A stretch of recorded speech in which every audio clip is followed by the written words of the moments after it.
Presented by the Night Music World. जलवा महादेव हर हर के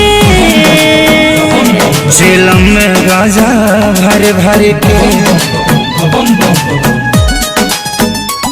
जलवा महादेव हर हर के, झीलम में गाजा भर भर के, खाके भंगिया के गोला मरता वाला हुआ भोला, नीला नीला गगन ये हुआ है, कैलाश धुआं धुआं है, कैलाश धुआं धुआं है, कैलाश धुआं धुआं है, कैलाश धुआं धुआं धुआं है,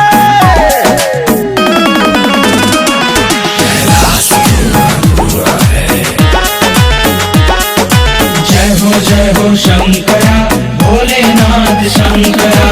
आदिदेव शंकरा, हे शिवाय शंकरा।